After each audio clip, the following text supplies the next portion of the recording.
Hello Butterfly, it's Eva Lane from anxiousrelief.com and I have moved. I've moved cities. I now live in Newcastle, New South Wales in Australia, and I'll be setting up a healing clinic here, so I'm very, very excited. At the moment though, it's just boxes, unfortunately, but I'm not going to let moving get in the way. I'm not going to let the fact that everything is utter chaos and I couldn't get anything to work IT-wise get in the way. Today's video is about what to say to someone who has anxiety.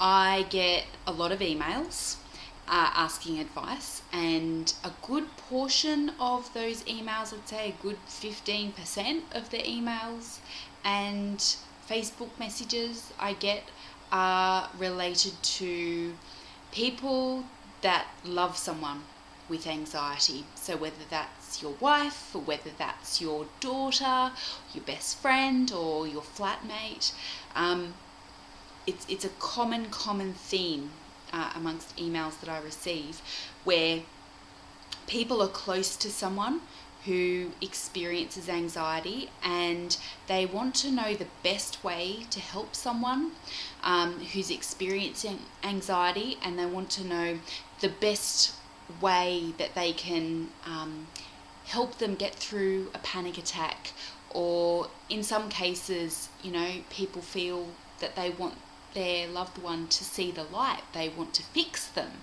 and all of this is, it all comes from the best place. It all comes from a place of utter sincerity and love, which is the reason why I'm absolutely happy to help anyone who asks me how to help someone experiencing anxiety. But there are definitely commonalities between the type of anxiety that different people experience, what their symptoms are, what their panic attacks are like, and how they're feeling at the time and how reactive they are at the time. And there's also commonalities in what can be said, how to calm people down, and how to treat people. So just a bit of background, if this is the first time you've had anything to do with me, seen video or read a blog post from me, I'm an energy healer, and what I do in my energy healing work is that I reconnect my client with themselves, with the core of themselves, through energy healing. It's a process which I myself can't completely put into words, because really on a logical level I don't really even understand it myself.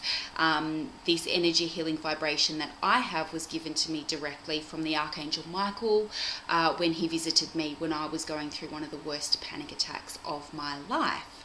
So I've been there with anxiety before. I've been the person with anxiety, and I've also dealt with a lot of clients who have anxiety throughout my time. And there's definitely common themes and common links between people who have anxiety disorder.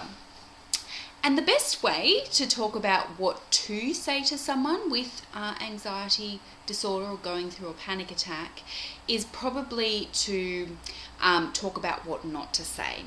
It's a very, very common thing where people love someone who has anxiety, and they become so frustrated with their loved one because anxiety rules their life, it rules their mind, and as a result that has a flow on, that has an impact on the person who loves them, and that can lead to a lot of frustration and things being said that people don't necessarily mean. There have been a lot of hurt feelings and a lot of things that can't be taken back that have been said by people who love someone with anxiety. And I think that's really, at the core of people really wanting to know what to say to someone. What do I say to someone with anxiety? So the number one thing that people have had said to them with anxiety by someone that loves them and is frustrated with them is, "You're being silly. or you're being stupid, or you're being unreasonable, that kind of thing is often said, and it's not something that people are proud of saying, and it's certainly not something that a person with anxiety wants to hear, especially when they're going through a panic attack. So just to give you an idea of what a panic attack's like, imagine the most gut-wrenching fear. Imagine something like you're walking along the road and the ground just drops out from underneath you. Imagine what you would feel in that moment.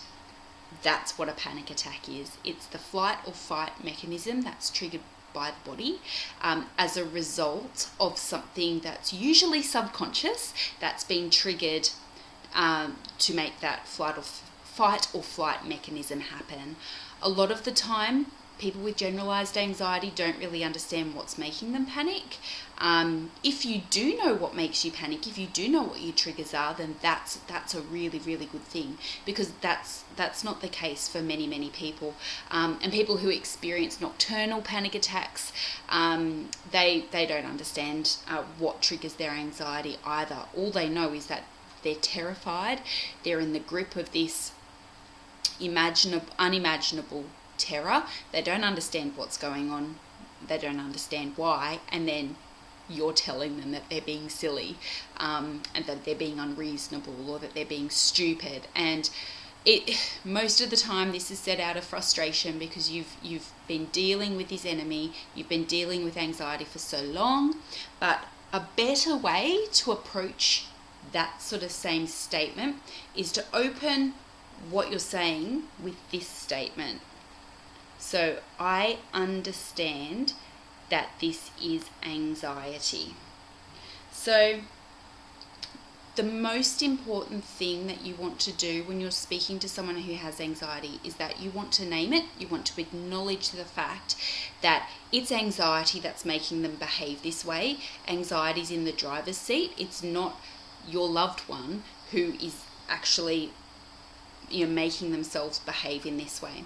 So if you want to say something like, I understand that this is anxiety, so I'm taking what you're saying or what your reaction is within that boundary. I know that this is anxiety that's in the driver's seat right now, so I know that this is how you're handling this in this moment. And just by naming anxiety, it brings it out into the light, and in doing that, anxiety actually loses its power in the situation. People feel that, or people fear that if they say the word anxiety, that they're going to trigger their loved one's anxiety off, and in fact, the opposite is true. So you want your loved one to know that that there is a difference between them and their anxiety, that it's not them that's refusing to get on public transport, it's their anxiety that's causing them to refuse to get onto public transport. And sometimes just by calling anxiety out into the light, it's almost like it's a magic word. So it's almost like anxiety's kryptonite is by saying, I know that this is anxiety right now. It really makes your loved one feel understood. It really makes them feel that they've got their power back, and that they've got their sense of self back in that moment. So that's definitely the better way to approach it, is by saying, I understand that this is anxiety right now. So the second thing that you want to avoid saying is, that's not how it is, or that won't happen, or basically arguing with the person who has anxiety. So an example might be if someone's anxiety is triggered by trying to cross the road, and they're worried that the minute they step foot out onto the road, a car or a truck's going to come out of nowhere and run them over. And you say, don't be silly, that's not going to happen. Absolutely not going to happen. Just put your foot out on the road. Just put your foot out on the road. Not the right thing to do or say, however tempting it is to try and, argue with the anxiety and try to just push the person forward. Anxiety thrives in an environment of resistance. So anxiety loves to be argued with. Anxiety loves resistance, and arguing is like food to anxiety. It's like the more rigid tension that anxiety is met with, the harder it will come at it. So the correct way to handle a situation like that is to say, I know that anxiety is making you think this. I know that it's anxiety that's making you think that a truck will appear out of nowhere. I know that it's anxiety that's making you think that this elevator is going to break down and you're going to be stuck here. I know that it's anxiety that makes you think that everyone's looking at you and whispering about you. And by doing that, again, you separate your loved one from the anxiety. And then you can make a statement that perhaps states, something that's a little bit more reasonable. So I know anxiety is making you feel like a car's going to run you over if you step foot on this road. However, let's be really brave and let's give it a try, because my belief is that a car won't come out of nowhere. And even if it does, we'll be able to jump out of the way and prevent you from being hit by a car. Just by separating your loved one from the anxiety, excuse me, you really help your loved one take their own power back.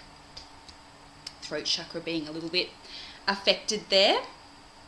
So the third thing that you do not want to say to your loved one who has anxiety is, snap out of it!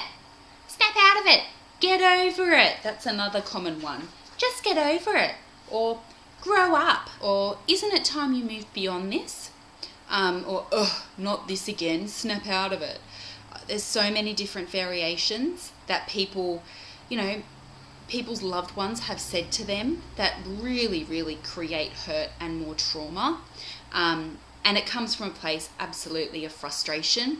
Sometimes when a trauma has happened to a person and it's caused an anxiety reaction in them, such as post-traumatic stress disorder, the loved one can just wish that the old person was back again, and they believe that the old person is still there inside of their loved one.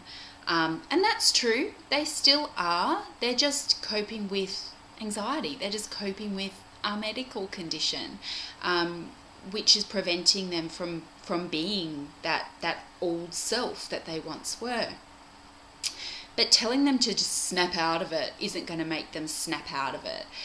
Telling them to snap out of it is just going to make them feel unloved and ununderstood, misunderstood, and feeling, will just feed into those feelings of hopelessness. The more useful way to handle a situation like that, or a more useful way, is to say, anxiety is frustrating for me too. Again, you're calling it out by name. You're saying, you can't ride the bus anymore, it's getting in the way of your day-to-day life. It's anxiety that's doing this to you, and I get that it's frustrating for you. It's frustrating for me too. By doing that, you bring the anxiety out into the light. You separate your loved one from the anxiety, and you also get your chance to have your say as well. I know that many, many loved ones who speak to me and they want to know, how to help their loved one who has anxiety. And they feel like anxiety is a third party in their relationship, or that their own feelings don't matter anymore. And that's certainly not the case. But there are healthy ways that you can vent your frustration rather than putting blame onto your loved one, and making them feel like all they have to do is, snap their fingers and anxiety's gone, because it just doesn't work that way. And that brings me to my final point, and the last thing that you should never ever say, but you would be surprised at how many loved ones do say this out of frustration. You'll never get a job, finish school, get married, have kids, unless you get over it being the anxiety. So there often parents who see their kids struggling with anxiety will say this kind of hurtful stuff to their kids. And often they're teenage kids that might be going through exams or, adolescence and puberty is not an easy thing to go through. And as adults, we should remember that. We should know that. I don't have teenage kids, so I'm nowhere near understanding it yet. I'm sure I'll look back on this video in 10 years' time and laugh at myself. But, saying that, sort of putting those future projections on a person. So saying, you won't get a job unless you get over your anxiety, or you won't get married unless you get over your anxiety. That puts a hurdle in their way that, before I do any of this stuff, before I have kids, I've got to get over my anxiety. When that's not the truth at all. I did all of those things when anxiety was still in charge of my life, and it's something that you can be married and you can have kids and you can deal with your anxiety at the same time. So a much better and more loving way to handle that kind of frustration is to say, I believe in you. And it can even be said in a way such as, I know you don't really believe in yourself right now, but I still believe in you. I still believe that you are whole, that you are capable, and that you are resourceful, and that you are still capable of getting a job, even though you have anxiety. So you're acknowledging that the anxiety is there, but you're still acknowledging the fact that they are still the person that they are. And something like getting a job isn't impossible when you have anxiety. Yes, there's other things that you need to consider, and yes, getting treatment at the same time is really, really important. But you can still do all these things. There's no reason why anxiety should have to dictate what you can and can't do in your life. I'm Eva Lane from anxiousrelief.com. Thank you for being with me today. Please stop by at anxiousrelief.com, and I've got heaps of free MP3s, energy healing MP3s for anxiety that you can download over there. And also you could book in with me for an energy healing session. There's more details over on my website right there and now. Okay, have a wonderful time. Love and light.